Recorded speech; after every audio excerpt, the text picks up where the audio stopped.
These days, Heather Loudermilk's shift in the kitchen, not the only heavy load she's carrying.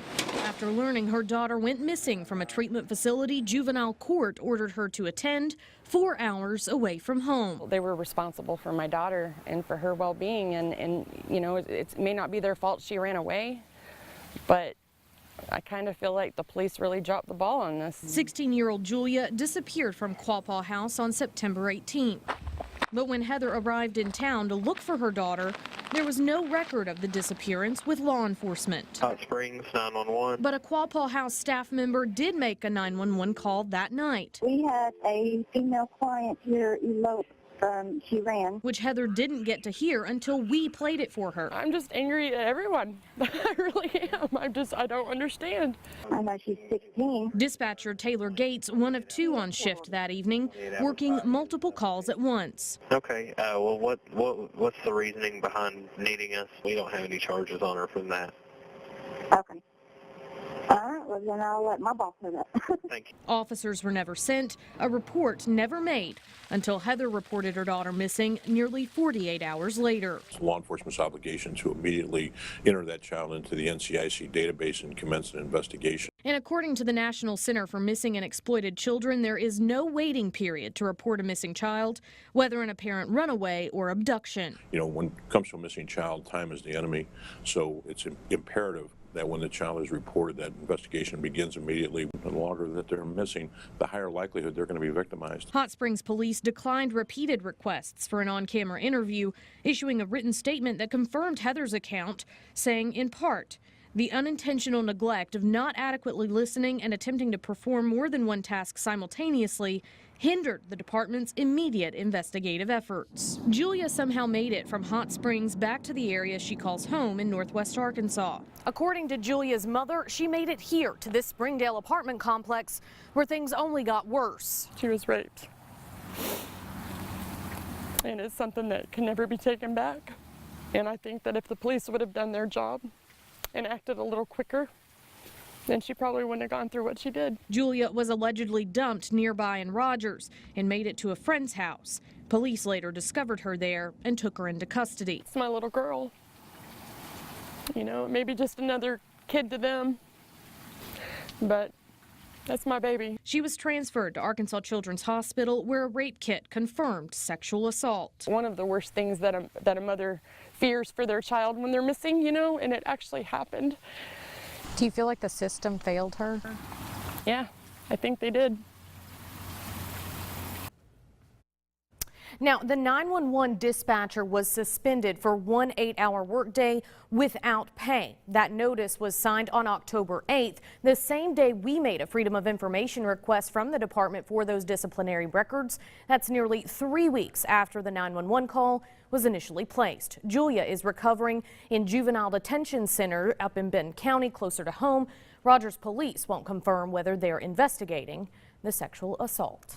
What a powerful story, and I'm glad you looked into this much further. A lot of questions I'm sure we have, but in terms of the treatment facility itself, Quapaw, Right. is that being investigated? Is anything being done to determine how she ran away, or if changes will be made to make sure it doesn't happen again? Well, DHS did do a licensing investigation once we made them aware of the allegations from Heather. They did discover that 911 call was made, so that followed licensing standards. And while the alarm system was disabled at the center when this occurred, they're not required to have an alarm system.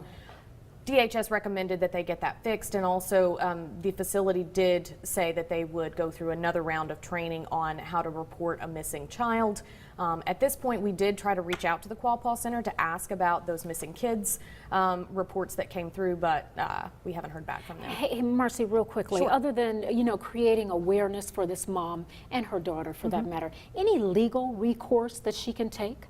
I think at this point she's weighing her options to see what her rights are, and she is going to seek counsel, but as far as what might be the outcome of that, I think it's a wait-and-see situation. Okay. Breaking news coverage. And hi, everyone. We're here with breaking news on the campus of ASU in Jonesboro. We are told that there is an active shooter, and I say active shooter, but keep in mind no shots have been fired. But what they're telling us is there is a person with a gun, and as of right now, he is surrounded. Now I want to show you this video right here. This is taken by Larza Roberts. Looks like, I mean, it's from Jonesboro police and the cars. Just really assessing the situation right now. And like you said, you know, a lot of people are taking to Twitter and posting photos. And this is the photo that we saw earlier. The alleged truck is. And here is what you're taking a look at. The Jonesboro police chief saying shooter armed with shotgun in the back with 2 propane tanks ready to blow. Again, that coming from the Jonesboro Sun. Marionberry Parkway, a lot of people know it at University Loop and Johnson Avenue. This is where I've been blocked off to, but there have been multiple law enforcement agencies responding to the scene since I arrived here. I'm going to actually step behind the camera so you guys can take a look at what I've been seeing here. We spoke with a student on campus who witnessed seeing students running from the student union. So once they got the alert, obviously they were trying to get to a safe location. And looking at this, certainly it scares you, but just for parents and people who have loved ones on that campus, we can't reiterate enough that we have heard that no shots have been fired. Even though this person does have a gun, no shots have been fired. Jessie Turner, who is a reporter here for the station, tweeting that she spoke with police director Jeff Presley, who told her they have the gunman in custody, and also that the bomb squad has been called into the area to check the truck. The bomb squad has been called in. They do want to check that truck. We continue to follow breaking news this morning. At least 6 people have died after a charter bus crash in North Little Rock on Interstate 40 traveling westbound. We know several other people were injured. They have been sent to local hospitals. Want to take a live look of what is happening right now. We do have a photographer who is on the scene. As you can see, EMT crews are still there. Hey, good morning, guys. Yes, it's still a very active scene here, even hours after that crash was first reported. The one thing I think is interesting, we're standing right now outside the First Pentecostal Church here in North Little Rock, where the wreckage of this bus crash is. And as you mentioned, the accident happened when the bus somehow collided with the 167 interchange overpass. So they've somehow managed to move that wreckage up to a considerable point here in front of the First Pentecostal Church here on the westbound lane of I-40. Now, when tragic news broke out of North Little Rock, 6 people have died. KARK4 Today was first on the air at 4 a.m. with all of the information. We've got to get to breaking news. A charter bus crashed on Interstate 40. First live on the scene. Here's the first pictures of the bus crash. A very active scene. Telling the important stories of Arkansans there to help survivors of this heartbreaking accident. We are working to just take care of their immediate needs. Obviously, people are pretty shaken up. And now, continuing coverage of the tragic North Little Rock bus accident from KARK. Now, from the station you count on for local news that matters. This is KARK 4 News at 6. Good evening and thank you for joining us tonight at 6 o'clock. I'm Bob Clausen. Arkansas State Police and the National Transportation Safety Board investigating that deadly charter bus crash. We've got team coverage from the crash site tonight, also the towing area in North Little Rock. Hillary Hunt and Jesse Chenier covering those vantage points. And standing by, we'll also have in-depth coverage on safety record of the bus company by investigative reporter Marcy Manley. But first, let's go ahead and take a look at what we know so far. We have learned that the bus was traveling from Monroe, Michigan to Laredo, Texas, so it was involved in some sort of a collision here. That crash happened around 1 a.m. in North Little Rock along Interstate 40. 6 people were killed, another 6 injured, with a total of 22 people on board, mostly Spanish-speaking. The Arkansas Red Cross is providing mental health services for survivors, and the bus company is providing hotel rooms for survivors as well. A lot of things happening here. This tragedy rocking the heart of Central Arkansas. KARK4's Hillary Hunt joining us now live from the tow yard in North Little Rock. And Hillary, the bus sits at that yard, and it will no doubt be a center of the investigation. That's right, Bob. The key piece to this investigation is that bus that stays here at the J. Hook Towing Company. Now, I have been told it is not moving. You can see that garage back there. That's where they were backing in the bus. I want to show you some pictures that I caught on my Twitter. Take a look at some of these pictures. That was just before sun fell today as they were pushing that bus in there. They said the reason they're putting the bus away is to conserve that evidence. They said they do not want any tampering with that evidence. So they said the key is to put that bus away just in case of rain or other factors that could hinder that investigation. Now, I did speak with the owner of the towing company who said that investigation will kick off early tomorrow morning, where they will pull that bus back out and take it apart piece by piece. But take a listen to what some of those drivers said to the 911 dispatcher this morning. There's a second body. Where? Out here on the interstate where the debris is. Drivers shocked by the sights of Friday morning's horrific bus crash. 3 people were ejected from the bus. 1 was partially ejected, and 2, the fatalities were still in the bus. The twisted wreckage from the accident now into North Little Rock Tow Yard as Arkansas State Police and the National Transportation Safety Board comb through the remains. The bus continued along the barrier until it struck the North Hills overpass. The deadly bus crash on Interstate 40 happened around 1 a.m. Friday while the bus was traveling westbound in North Little Rock. The accident claiming the lives of 6 and injuring others. First and foremost, this is a tragedy. 22 migrant workers were on board the 47-passenger bus heading from Monroe, Michigan to Laredo, Texas before the trip came to a screeching halt. As for what caused the accident, that still remains unknown. The Arkansas State Police has accident reconstruction specialists. They were on the scene last night. They will investigate the accident according to Arkansas state law, and then any federal violations or equipment problems with the bus will be investigated by the National Transportation Safety Board. Now, like I said a little bit earlier, that investigation continuing tomorrow morning. The owner of the towing company told me that state police and NTSB will be back on site right here at this towing company to take apart that bus and continue their investigation. Now, I asked state police what could have been a factor to cause such an horrific crash. I asked whether it was maybe drugs or alcohol with the driver, and what they told me is that it appears that alcohol is not a factor, but the driver did freely submit to a test, so things are still going to be coming out about this investigation. They're hoping to find what actually caused this accident. Live in North Little Rock, I'm Hillary Hunt. I'll send it back to you guys. All right, Hillary, thanks very much. Yeah, we're still very early on in this investigation. Authorities say 19 immigrant workers were on the bus heading to Texas. Red Cross officials say survivors are being taken care of at a Little Rock hotel. We spoke to some of those on board and share now how most of them were asleep when the bus crashed. I woke up and we got off the bus because everything had already happened. It's bad because these are people I knew. Passengers say for some it was the first time they were traveling this far for work. Mexican consulate officials are now working to notify families of those involved. Continental Charters is the name that's visible on the bus. You see it right there. But state police confirmed the bus was recently sold to a Florida-based company, despite still operating under the DOT number of its previous owner. KARK 4's Marcy Manley working for you, digging into the safety record on the road of this particular company. Marcy, what did you find out as far as the bus goes, the company, and perhaps the driver? Well, Bob, Vasquez Citrus and Hauling provides foreign migrant workers to growers in Michigan, North Carolina, and California. It employs around 400 people and operates a fleet of 6 vehicles, including 3 buses. It's not rated by the Federal Motor Carrier Safety Administration, but there are some red flags on its safety profile. According to the Federal Motor Carrier Safety Administration, Vasquez Citrus and Hauling has only 2 crashes on its record from the past 3 years. But a slew of vehicle maintenance violations, 20 over 7 vehicle inspections, places it on a heightened safety inspection schedule with the agency. The profile shows 5 driver violations, none of them serious, which included a driver being under 21 years old and 2 violations on hour compliance on the road. The biggest red flag that needs clarification at this point is that despite being registered as operating passenger transport, there appears to be no passenger licensing and insurance information on file. That could be a big issue if it turns out the company didn't meet those requirements and was transporting passengers across state lines.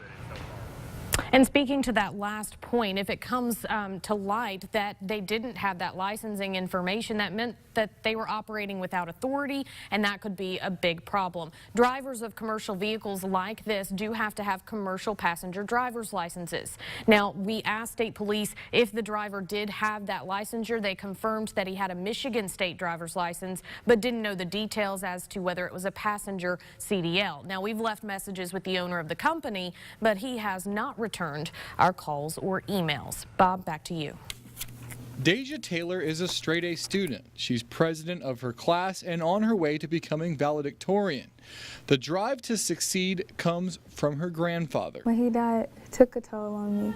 Like, I just want to do something good. But Taylor is ahead of many of her classmates. She attends J.A. Fair, one of 6 schools in the Little Rock district to be declared distressed by the state.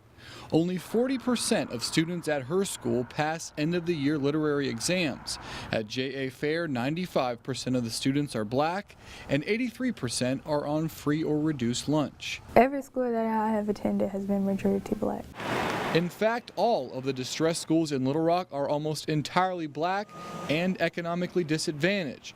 These schools exist in a city where about half the population is white, and studies have shown the power of integrated schools. A 2011 study published in the National Bureau of Economic Research found black students who went to integrated schools were more likely to attend college and earn a degree. They eventually made more money and were less likely to spend time in jail.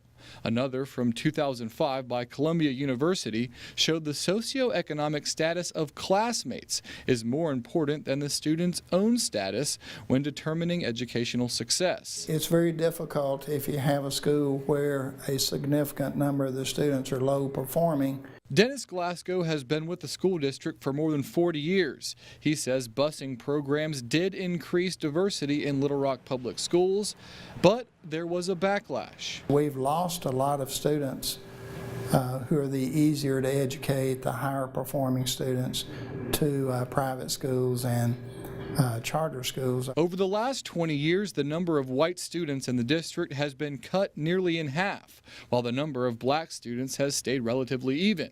And now Glasgow says there's not enough diversity to achieve results the studies show are possible. And the research shows if we can get about 25% of the kids with the upper reading levels, they begin to pull up the kids who are below them. 60% or more of our African American population are our Jim grade. Ross is a former Little Rock School Board member who's been involved with education policy in the city for 15 years. He's been pushing for educational reforms aimed at reaching minority students and a redrawing of school zones to achieve greater racial diversity.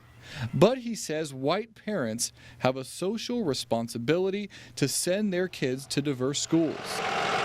Quit being afraid and go ahead and put that behind us. The counterpoint to that is true open enrollment. Gary Newton is with the pro-charter school group Arkansas Learns. He says the answer to a lack of diversity is more choice. If you have centers of excellence, no matter where they are, whether it's a charter or traditional school, then people want to get to that.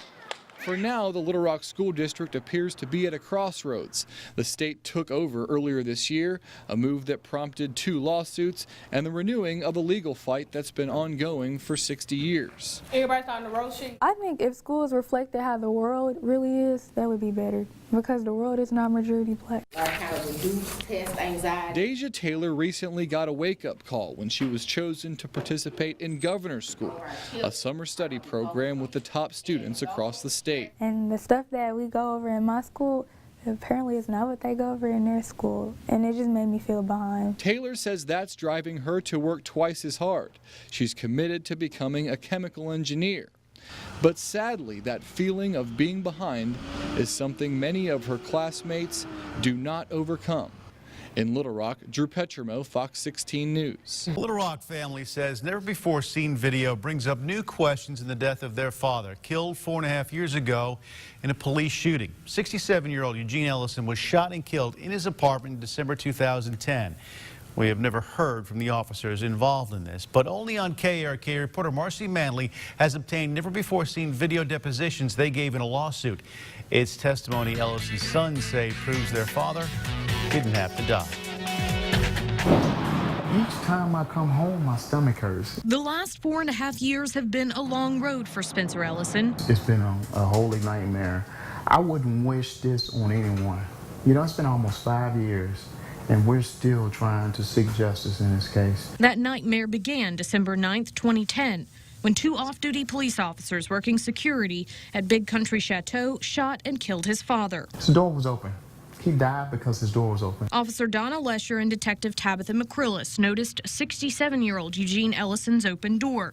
They claim they told him they were police, but can't be sure he heard. Because you might not know the resident's identity, you have the right to walk in his home?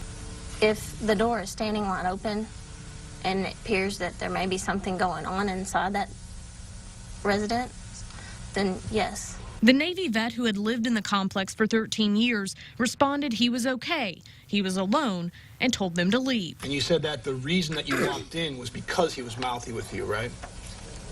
That was part of it. McCrillis and Lesher both stepped inside and say Ellison charged them. But McCrillis I pushed him away because I didn't want him to grab me. made the first physical contact. But you didn't know that he was going to grab you when you pushed him. I thought that he was. He was coming towards me at a quick pace. He was also coming near the door, though, correct? What happened next isn't under dispute. A struggle ensued. Lesher and McCrillis suffered bruises, abrasions, and a chokehold at Ellison's hands. Throughout the struggle, Mr. Ellison was repeatedly yelling at both of you to get out of his apartment, wasn't he? Yes. You think that if you had left his apartment that Mr. Ellison would have chased you down the walkway? Yes. Why do you believe that? Because he never stopped coming. I mean, he just never stopped. Ellison was elbowed in the groin, hit with a baton, and bitten on the arm. At some point, both officers said they used pepper spray, but the coroner said no evidence of pepper spray was found on Ellison. He suffered the whole time. The officers' radios were off during the struggle, but eventually, McCrillis managed to call for backup. 2 officers arrived moments later to find Lesher inside the doorway, McCrillis outside, and Ellison inside his apartment. I'm gonna tell you one time, get on the ground. He was in an aggressive stance. You can tell he was fighting. Ellison refused, and one of the officers pulled Lesher out of the apartment. All 4 of you could have walked away. Is that a fair statement? Yes. At this point, no fighting was occurring, but Ellison walked over. Only 2 of them ever claimed to see it in his hands, and their accounts of what he did with it conflict. So he wasn't swinging it at all. Is that true? Not that I know of. I don't know. Audio recordings never capture Lesher alerting Ellison she was armed or planning to shoot. And Lesher, standing outside the apartment, fires twice inside while instructing him to drop the cane. She had every opportunity to reevaluate the situation before engaging into taking deadly force. Ellison's sons believe officers had options aside from killing him. In the second before you shot Mr. Ellison, you could have walked away, correct? Yes. Couldn't you have left in the middle of the fight? We could have. Why didn't you? Because that's not, I'm not going to just give up. Sitting here today thinking about those actions, is that different than making the decisions right then? Yes. At least one of the backup officers who wasn't there for the struggle claimed he didn't feel threatened by Ellison while on scene. At that point, no, I did not fear him. You did not have a fear of deadly force from Mr. Ellison when you got there, did you? No, I did not. This is different. Every time I come out here, for me, I really wanted my son to meet him. He didn't have to be shot and killed that night. He didn't deserve to die. And I'm going to stand behind that, and as long as I'm living, I'm going to fight this. Spencer Ellison knows no matter what happens with the case, we're divorced by our father. I carry his last name. His journey will eventually end here, him sharing the news with a tombstone that carries his name as well. The Little Rock City attorney agreed to an interview late this afternoon, past the point where we could include it, but he responded by saying in part, we can't judge these situations with the comfort of 20/20 hindsight. You know, we're in a room after having had a discussion this morning. This was a rapidly evolving and very tense situation, and the officers had to react as they dealt with it. And that's the problem that officers face. Tom Carpenter's full interview, along with extended cuts from the officers' depositions and the entire interview with Spencer Ellison, can all be found on our website, arkansasmatters.com. 1 year ago today, an EF4 tornado tore across 41 miles of central Arkansas. We have confirmed reports of the tornado still on the ground 2 miles northeast of Valonia. Looks like the damage path is going to be at least an eighth, maybe a quarter-mile wide so far. The deadliest tornado to hit Arkansas in almost 50 years. 16 people killed, almost 200 injured. This neighborhood has been completely destroyed. I'm told there was about 50 homes in here. More than 400 homes were damaged or destroyed. Tonight, we take a moment to remember the lives lost and to honor the strength of our neighbors and our friends. Today marks 1 year since the April 27th tornado touched down in Faulkner, Pulaski, and White counties. It was rated as an EF4 tornado and remained on the ground from 7:06 to 8:06 p.m. The storm killed 16 people. It was the deadliest tornado to hit Arkansas since May 1968, when a tornado hit then. On 4/27, almost 200 people were injured and more than 400 homes were damaged or destroyed during that tornado. Through our coverage, we discovered stories about the unfortunate victims and the impact they left on everyone they knew. And one of those stories grabbed the attention of the entire world. A final goodbye sent as the tornado carved its path. Fox 16's Josh Berry shared that story with us last year, and he went back to Valonia today. It's 1 year, but feels like yesterday. From their new home in Valonia, Tim Hunter and his wife Vicki tell us how they huddled with Jeffrey Hunter in their bathroom April 27th of last year. They were inside the tub and I was just on the side of it, and we all just held on. The house came down around them as the EF4 tornado tore through their neighborhood, eventually ripping each one of them away from each other. Jeffrey was one of 16 killed, but it was what he did moments before that lives on today. He had the courage in the face of a tornado in that size to do that. It was pretty amazing. 20 miles away and out of harm's way, Jeffrey's mother Regina received a series of texts. We first met her several days after the tornado. I kept saying, "Are you okay? Are you okay? Let me know." The message, "Goodbye, Mama. It's heading right for me." That's a memory I will have the rest of my life. Jeffrey had the wherewithal to message not only his mom, but other loved ones not there with him at the time, a final goodbye. That was his priority. His sisters and rest of his family filled with pride with how he's remembered now. And he will not be forgotten, and neither will the rest of the people that lost their lives that day. And of course, it is important to point out, Jeffrey did message his mother that day, and that's what caught the attention of the entire world. But he messaged several family members and even Facebooked alerts warning others about that tornado. His family told me that today that's just who he was. You will be able to hear more of that conversation as they share Jeffrey's impact on the world and stories, of course, of other victims from the tornado on our website. Snow falling across central Arkansas as another band of winter weather pushes into the natural state. Good afternoon, and thanks for choosing Arkansas Today on this Wednesday afternoon. I'm Mallory Brooks. And I am Aaron Nolan. Right now, a lot of winter weather happening all across the natural state, and we're bringing you team coverage from all corners of the natural state as the southern part of Arkansas getting the most snow right now. Several inches in parts of the state. We want to take a look at the west right now. Snow, sleet, and ice pellets. That's where the winter weather mix is in Arkadelphia today. That system starting to pile up on the city now for about 5 hours. Yeah, Arkansas Today's Shannon Miller saw this storm progress. She was there from the beginning. She joins us now live. Shannon, can you tell us exactly what's going on there and how much are you seeing and what kind of damage is it doing to road conditions? Well, we've seen several inches of snow pile up over the course of the last few hours. This started as a sleet mixture, and as you can see here on the roadways, has piled up and created quite the accumulation here of snow on the side of the roadways here and all across Arkadelphia. Now, what I want to show you the concern is are down trees like this one here that Energy is concerned about, because last week there was that ice system that tore down these trees. And, traffic right now moving pretty smooth. You can see some little patches. A lot of these 18-wheelers are out and about right now. Not really so much a lot of the smaller cars. So if you are out on the road, do be careful, do be mindful as well. As you know, I-30, really one of the more traversed roads in the country, not just this region, but a lot of commerce comes through here, obviously with Nashville, Memphis, traveling to Dallas, obviously Little Rock involved with that as well. Welcome back, everyone.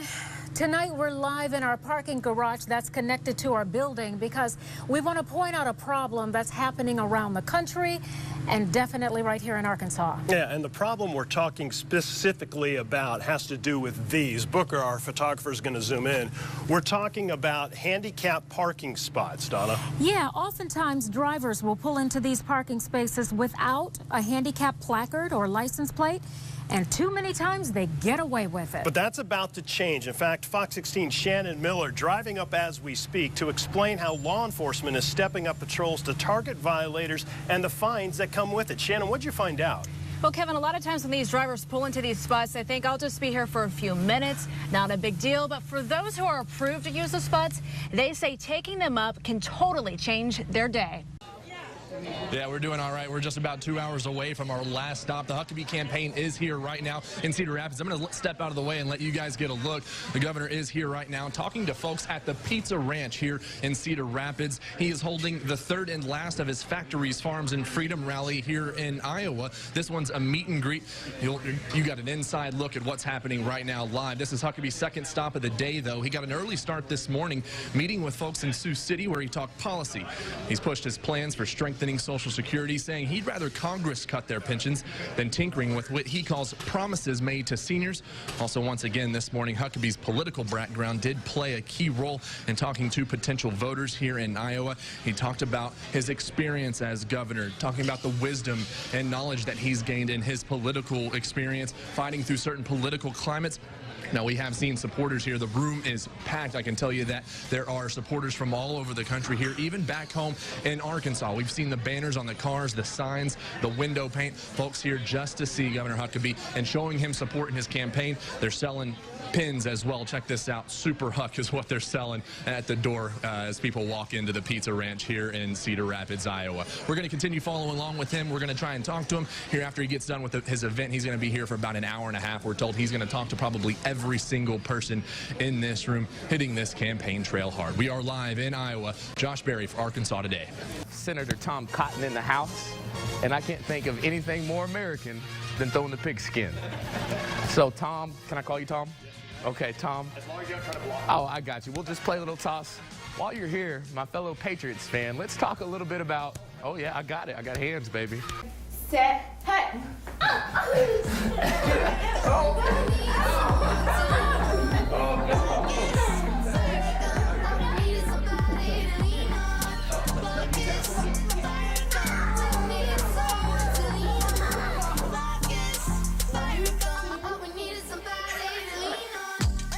Do you remember that video everybody's been looking at? Mm-hmm. Why were you crying? Because the Hogs were losing. I don't want to go to the football gym. Razorback fans, who's hungry for some pizza? Get on your van for their pizza. Do you like Texas A&M? Huh? Carson's going to roll it in there. Touchdown. Do you like Texas Tech? Oh, no. Touchdown. The option pass works for a 72-yard score. I don't like jumping. So you know what I did? I called a couple of my buddies in the NFL, like I told you, and they all made you a video. You know why? Why? Because they saw you crying, and they said that's not going to work. Hey, how's it going? I'm Marshall Spay. I used to play for the Arkansas Razorbacks last year, and I'm in the NFL playing for the Washington Redskins. What's up, little man? Trey Flowers, former Hog, currently England Patriot. Booth. What's up, buddy? This is Zach Cocker with the Saints. What's going on, big fella? It's Chris Grad, former Razorback tight end, current Buffalo Bills tight end. What's going on, Razorback Nation? This is Niall Davis. Dude, I was on the team with the Razorbacks a couple years ago. We weren't winning a lot. I came across a video of a young kid named Booth who was real disappointed in the Razorbacks losing. And guess what? The next home game that you go to, we're going to win. And you know why? It's because you're there cheering us on. And as soon as we found out that the fans had our back, man, they kept supporting us. We started winning left and right. So all you got to do is continue to cheer for them, cheer a little louder. They're going to get some wins. It's like we're going to win the football game just for you. So keep your smile on your face and keep cheering on the Hogs. But if it's one thing I know about those Hogs, we can come back from anything. It's gonna be okay. Just like in our fight song, it says never yield. We're never gonna yield. So keep your head up and keep your faith in us and go Hogs. Woo Pig Suey for life. It's like, you know, the story back in my day, the little engine that could. He had to climb this big old mountain and he cheered himself from it. He said, I think I can, I think I can. And I know you can, little man. All you gotta do is chill a little louder and they will get some wins for you. Woo Pig Suey. What do you think about that? Are they being nice to you?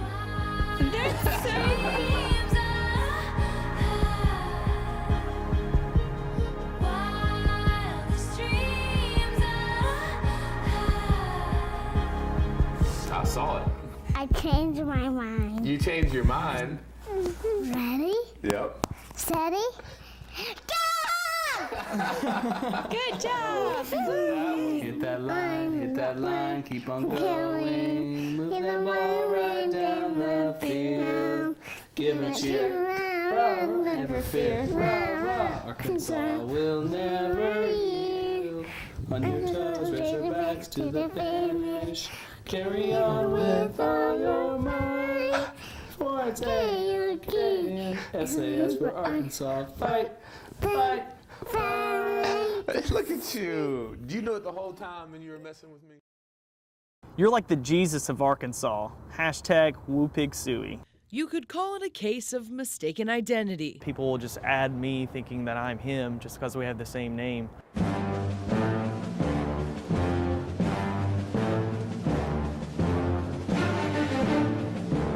Meet emergency medicine doctor Hunter Henry, or as people know him on Facebook, Hunter Henry. Way to go, big hog. Heart of a champion.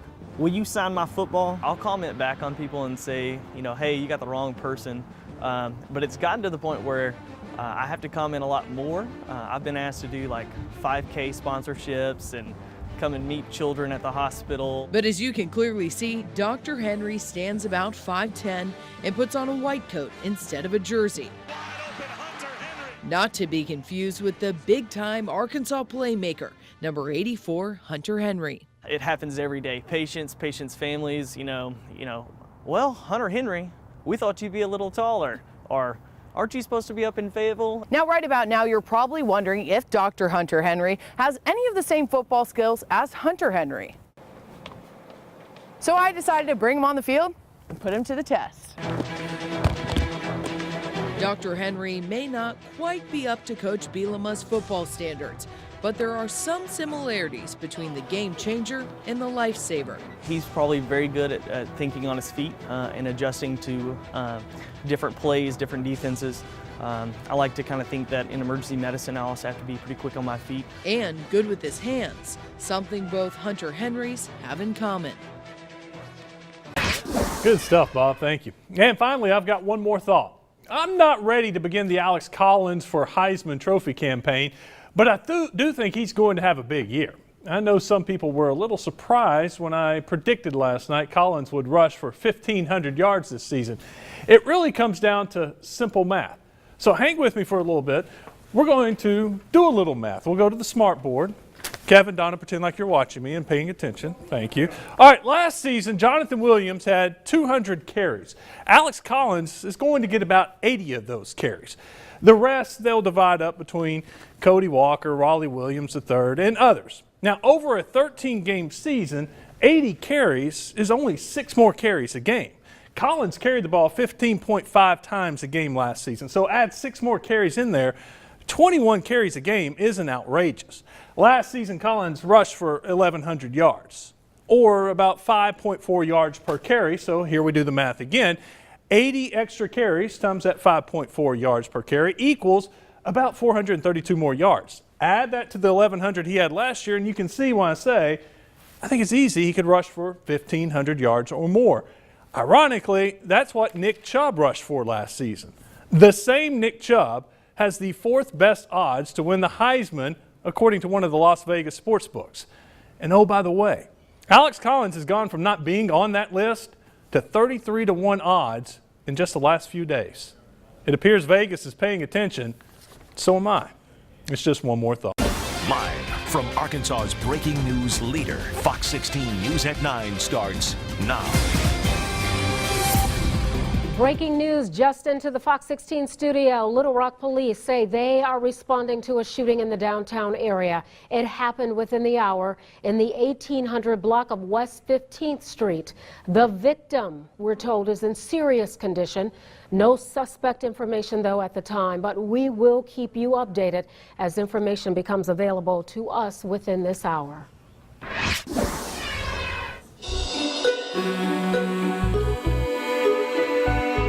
It was hard to believe a 2-year-old shooting himself with a handgun. In less than a week, 3 shootings, 3 victims. Just saw the baby was full of blood. His clothes and stuff was full of blood. All young children, all dead, all of them preventable. Tonight and only on Fox 16 News, a closer look at innocent lives lost. No parent or relative or anyone wants to experience something like this. What can be done to save lives and to protect those we love? And tonight we're dedicating much of this hour to what appears to be a devastating pattern in central Arkansas. Children dying way too soon, caught in the line of accidental gunfire. Good evening, everyone. I'm Donna Terrell. And I'm Kevin Kelly, coming to you live from the Little Rock Police Station, where investigators both here and in Benton are searching for answers after 2 accidental shootings resulted in 2 young individuals being shot and killed. I'll bring you up to speed on the latest shooting involving a 6-year-old boy, Donna, that happened just last night. All right, Kevin, and we do have team coverage for you tonight. In addition to Kevin being live at the Little Rock Police Department, Jesse Tenur is in Benton trying to get information on that deadly shooting of a 2-year-old. And Marcy Manley is here in the studio with us, live on Periscope, Facebook, and Twitter, answering your questions. Just be sure you use the hashtag accidental shootings. But first, we begin with my co-anchor, Kevin Kelly. He's live at police headquarters with the latest on last night's shooting involving that 6-year-old boy. And today, Kevin, we're told the little boy's aunt was in court. She's been charged with manslaughter. Yeah, Kenya Brevard, however, Donna, is out of jail this evening. She posted bond after pleading not guilty to that manslaughter charge you mentioned about, as well as to being a felon in possession of a firearm. Now, tonight, police are calling it an accidental shooting, but the investigation is far from over. Needless to say, 24 hours later, there's still a lot of questions that need answers. And as Fox 16's Hillary Hunt reports, both the aunt, family, and friends are in a state of shock and mourning about a death that could have easily been prevented. You, the adult, could be held responsible if somebody gets that weapon. And somber faces could be seen walking out of the Pulaski County Detention Center as the family of this 6-year-old boy posted bond for Kenya Brevard. You still can catch a criminal charge, and this isn't done out of punishment or retribution. It's done just because we want to make sure that we do the right thing as police officers. And the 38-year-old pled not guilty to manslaughter charges Thursday morning. Brevard spent less than 24 hours in a cell following what Little Rock police say was an accidental shooting death of her nephew Wednesday. A 6-year-old child, it doesn't take a lot of strength to pull the trigger on a weapon. This was the scene around 4:30 after the young boy accidentally shot himself, later dying from his injuries at Arkansas Children's Hospital. Little Rock police say this is a tragic reminder to always make sure your guns are locked up or in a safe place. One time is too many. No parent or relative or anyone wants to experience something like this. So, as you just heard, I mean, and it's worth reiterating, Donna, one life is too many, especially when we're talking about kids and guns. As for Brevard, she is expected to be back in court January and could face between 3 to 10 years if she's found guilty on these charges. New details since we first told you about a Benton 2-year-old shot and killed this week. According to a police report, the little boy's life put on the line only 3 weeks earlier when he was found wandering a busy street in only a diaper and a jacket. Fox 16's Jesse Tenur has tracked this story from the very beginning. She joins us live now from where the driver actually found the 2-year-old 3 weeks ago. Jesse?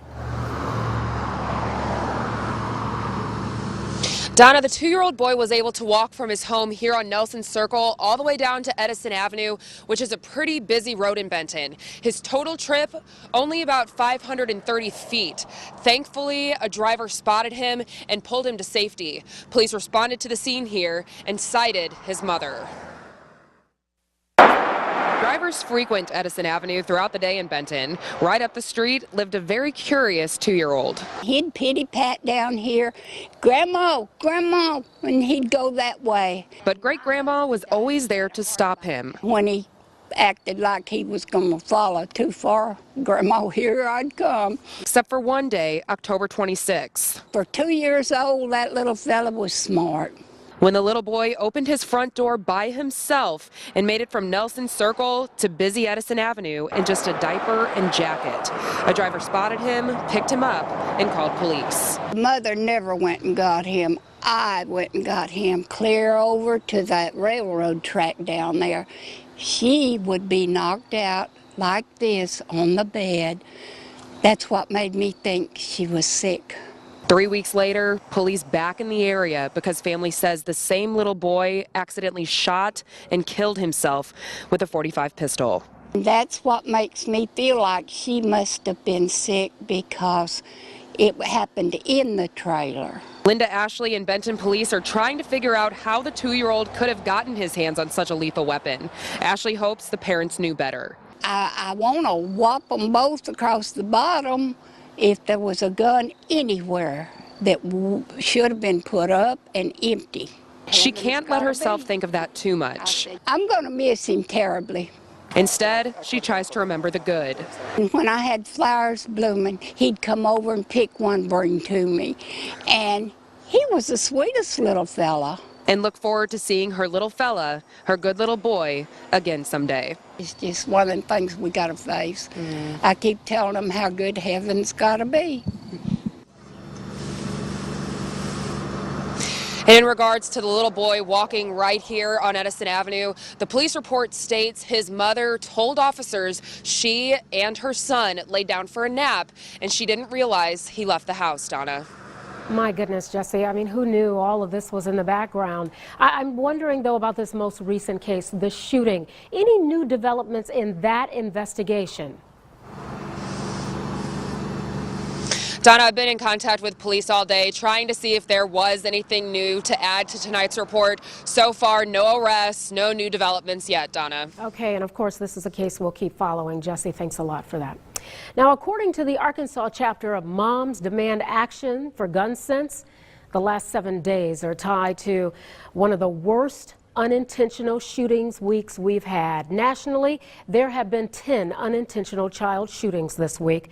Of those, 6 resulted in deaths, and 3 of those were right here in Arkansas. That's this week alone. So coming up, Marcy Manley and Lieutenant Steve McClanahan with the Little Rock Police Department will be in our newscast. They're on Facebook and Twitter. And so listen up. We do want to hear from you. We want to hear what you think needs to be done to keep you and your family safe. And we also want to hear your questions. On social media, just use the hashtag accidental shootings. And we want this conversation to be about solutions and how we can save lives. A Fox 16 crime alert tonight. One man is dead and another in intensive care tonight after deputies say they were attacked by a man with a baseball bat. This was in Faulkner County. Richard Williford is being held in jail pending charges. They say he attacked the 2 men at a property off Mount Gale Road. He then ran to a nearby neighborhood where a homeowner says Williford was trying to break into his truck. Louise Witcher lives right next door. We have been in a neighborhood where we felt safe not to lock our cars and even our doors, but now I'm more cautious. Faulkner County Sheriff's deputies have identified the victim as 52-year-old Bradley Stinton, and they're also looking for these 2 women right here, Laura Henson and Amanda Turney, who deputies are saying they are persons of interest in this case tonight. Deputies are searching for a woman who didn't show up to a jury trial. She's accused of smoking meth with her 13-year-old daughter. Laura Fawcett is charged in Drew County with introducing a controlled substance into another person's body. She was arrested back in January. Police say she had pleaded not guilty and was scheduled for trial this morning, but she did not show up. The Arkansas Supreme Court has taken away the docket of a cross-county judge accused of trading sexual favors to reduce defendants' sentences. Judge Joe Bachman was absent during court today, with J. Harmon Smith presiding in his place. The Supreme Court will appoint a special judge to handle Bachman's caseload indefinitely. He denies the allegations, but a number of people were relieved he wasn't in court today. You got people trying to get things straightened out, and he's offering them, you know, you do this and I'll waive this, you won't have to pay that. You know, it's just kind of disgusting. Well, Bachman wouldn't comment on the allegations when we approached him back in August. His attorney told us that he would fight the allegations at the commission. From what we understand, a criminal investigation is ongoing, but law enforcement will not comment on that because of a gag order. Coming up, a Central Arkansas student finally makes it back home after being in France during those attacks.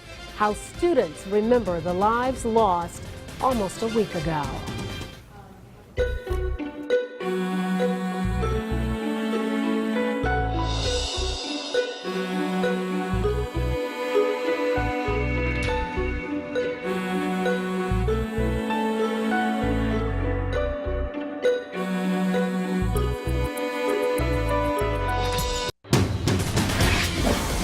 Weather to plan your day with Fox 16 Chief Meteorologist Jeff Baskin.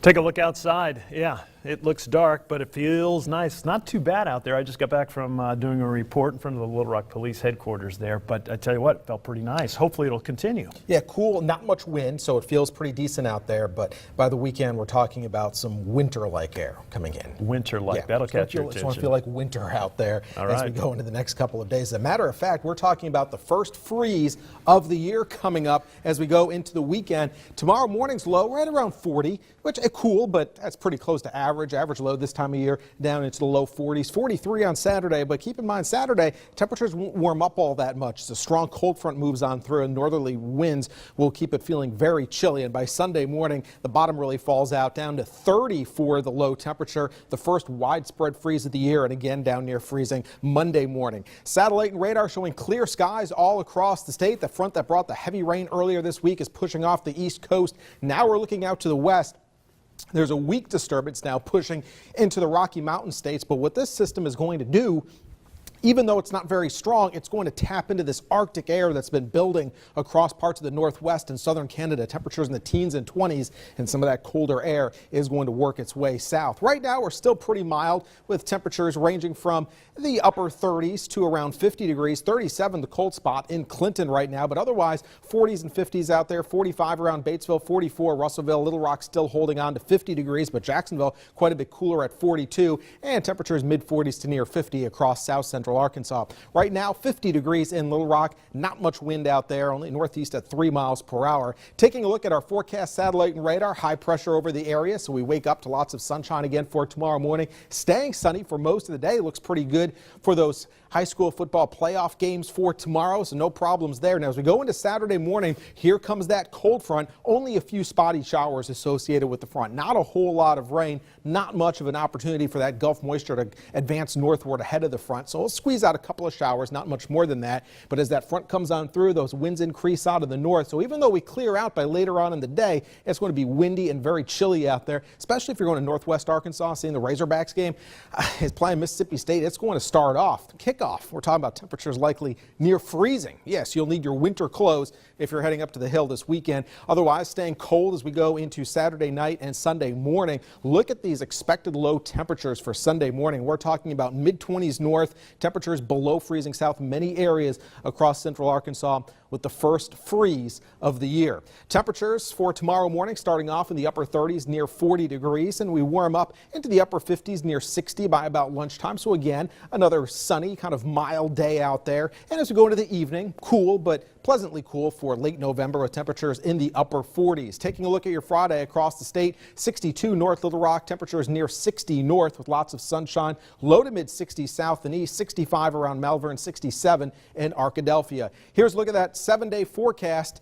And temperatures really cool off as we go into the weekend, 63 for Friday. But look at Saturday, after that front comes on through, temperatures go nowhere, likely staying in the 40s with a couple of showers, mainly during the early morning hours, down near 30 for Sunday morning. Again, only in the 40s for highs on Sunday, even with sunshine warming up a little bit as we get towards the Thanksgiving holiday. We'll have more coming up right after this.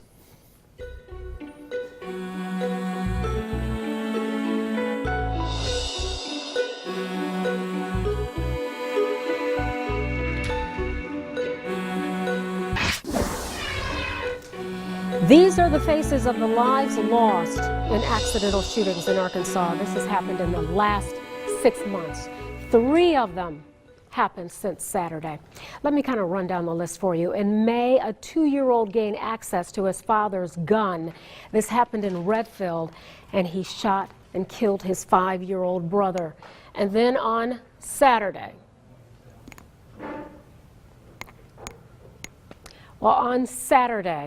there was another shooting. A child was killed while hunting with his brother. This happened in Locksburg. And then a 2-year-old shot and killed himself with a gun. That happened in Benton on Saturday. And we've been talking about this, and just last night, a 6-year-old was found with a gun inside his aunt's car. He fatally shot himself in the face. Fox 16's investigator Marcy Manley with us now to talk more about these accidental child deaths. Marcy. Well, Donna, while the debate about guns can get heated, the backs and forths of open carry, concealed carry, stronger gun control, non-gun control efforts across the country are going on to reduce injuries and deaths among kids. This is an issue that we first analyzed in July, but as these recent shootings show, they continue to be an issue communities across the state struggle with. Starts now. Every year in Arkansas, a 14-year-old boy found shot to death. And every day in the United States, an accidental shooting of a 3-year-old. children, some barely old enough to walk, Boys say his sister is responsible. are involved in deadly shootings in front of and the shooter believed to be the boy's sibling. and behind the barrel. Every single one of these stories just eats me alive. Austin Bailey is a mom who demands action. Because they're so preventable. It's not just the name of a group on her t-shirt. We're here to encourage adults to make sure that any weapons in the home are stored securely. It's a way of life she lives as the mother of 2 boys. When my son was 3, he was going on his first play date, and I knew I wanted to ask, like, are there guns and are they stored safely? And while talk of guns can feel taboo, I know it's awkward to do sometimes, but ask about the presence of firearms in the home. Moms Demand Action is encouraging parents to ask the questions and spread the message. It's not something that people always think about, but if she's going on a play date, to ask the parents, hey, do you have weapons in the home? And if so, are they stored safely? According to Bailey, it's simple to be smart. First, you want to make sure that any guns inside your home and vehicle are safely secured. Next, you want to make sure that you're modeling safe gun behavior by keeping guns unloaded, even if they are secure. That includes asking parents about unsecured guns that they might keep inside their homes and realizing the risks that guns can pose when it comes to teen suicide. Finally, telling others how to be smart is part of you being smart as well. To make sure that kids don't get their hands on weapons, which seems to happen too much. In Arkansas, between 2004 and 2013, 24 children died in accidental shootings, an average of 2 or more a year. During that same time period, State Department of Health data shows 154 children were hospitalized from accidental shootings, and ER visits for kids with unintentional gunshot wounds between 2012 and 2013, at least 57. It's all stuff that I wish I didn't have to know. But like I said, keeping up with the injuries and deaths, it just every day, and it's just tragic. So imagine you're a 12-year-old kid. you got this little gun here, and you having a good time playing with it, and you walking down the street. Well, old Nosy Rosie sees, she's looking out the window. Oh my gosh, calls 911. While Bailey reaches out to parents on the taboo topic, Kid, the gun. She doesn't know this is a play gun. former Pulaski County Coroner Steve Navoyacek tackles reality with teens and kids. I like to talk about the reality to young people about guns and the reality of them, because many kids don't get that. I'm tired of seeing young dead people. He's seen plenty of kids come across the coroner's slab dead from gunshot wounds and accidental shootings and unfortunate encounters with police. But damn it, this looks like a real gun. And that's why we got to teach gun safety. That's why we should have my old ass in the school doing what I just did here. Steve wants to reach kids sooner in the classroom, as early as second grade, to teach them that mistaking guns for a toy can trigger tragedy. Guns here, they're going to be here forever.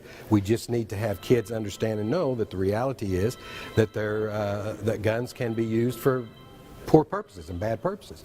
And that's the message that I think kids can change their parents. Bailey and Steve take two different approaches to addressing the same problem. New information tonight in the case of one death that could have been prevented being one too many. Today. Good evening, everyone.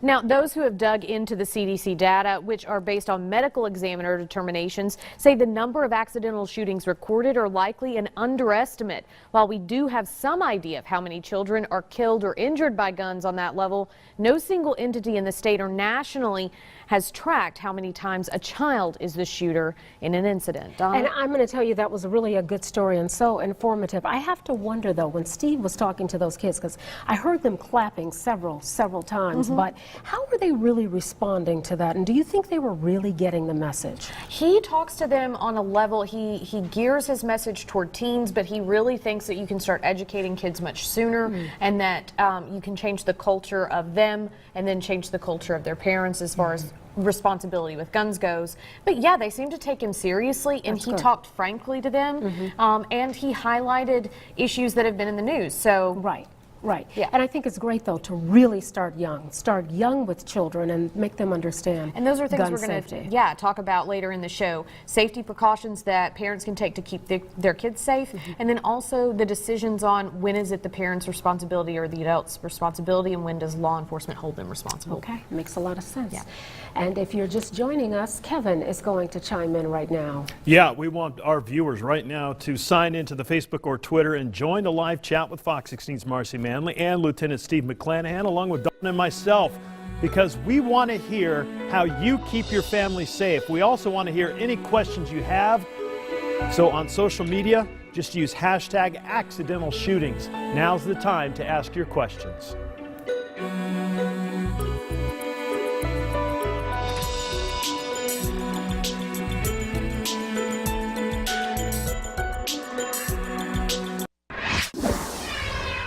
New at 9 this evening, dozens of students remember those who were lost in the terrorist attacks that hit Paris, France just last Friday. Fox 16's Stephanie Sharp was there and explains how a former student was in Paris when those attacks happened.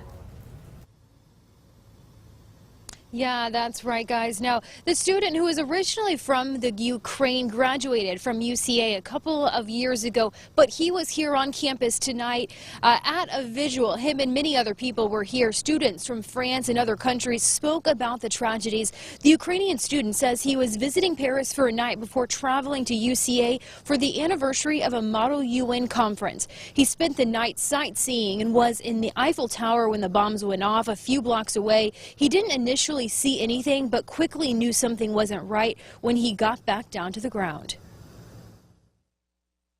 And the streets were just completely empty, and that was also very strange for me because it was a Friday night. Now, it was quite an event for him to be at, and the students talked about that tonight. And at the end of the vigil tonight, they talked about peace, and they spoke the word peace in many different languages. It was a very powerful vigil here tonight. And I also spoke with a Ukrainian student who says that he's not afraid to travel back to Paris, and he hopes to travel back again soon. Back to you. I'm surprised he is eager to get back there under the circumstances, but did he have a message for some of the other students there as well?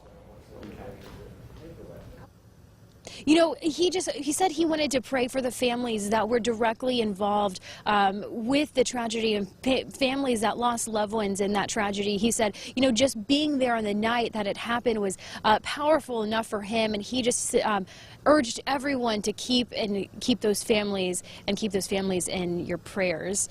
That's one of the big things he was telling students tonight. Yeah, the power of prayer. All right, thank you very much, Stephanie. Appreciate it.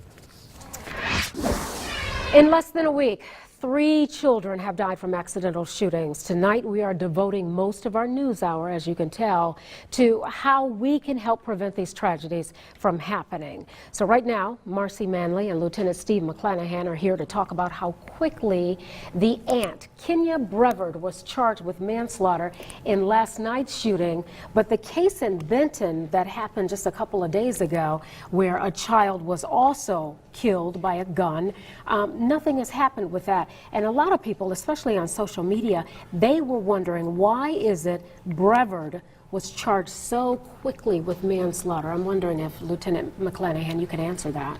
I can comment on that. What we see in this particular case is it's like working a puzzle. And in this particular instance, we had evidence and we had statements that led to that decision being made. That's carefully vetted from both detectives and supervisors, so we never charge unless we're certain that that's the right thing to do. And in this case, again, with the forensic evidence and her statement, we determined that that was the proper thing to do. Okay. Now, I've spoken with former prosecutors just to get a sense of how they approach their decision making too, because you guys arrest, they charge, and they mentioned they kind of look at it, or at least this one in particular did, duty and breach of that duty. Were they responsible for that child? Were they responsible for the weapon from the adult's perspective? And then breach of that duty. Did they make multiple bad decisions that ultimately led to that outcome? Would you say that that's a similar process that you guys go through as police? I would say that's a very similar process that we go through. Again, and in this case, or I don't know what exactly happened in Benton, but we had several witnesses. And remember, that also factors into our decision. So that helps y'all sort of build that puzzle. That helps us put that puzzle together and to determine what's the right and proper thing to do. Again, we don't always charge right away in cases. It depends, again, on what's happening, but we're not going to sit on that information if we know that that's the right thing to do up front. Yeah, and you know, and I think it's hard for some people to decipher or discern, you know the intimate details in regards to a case, and most people do not. So we can understand that. But, you know, a lot of states have laws on the books that automatically hold an adult responsible when a situation like this arises. Arkansas does not. Do you think it's necessary?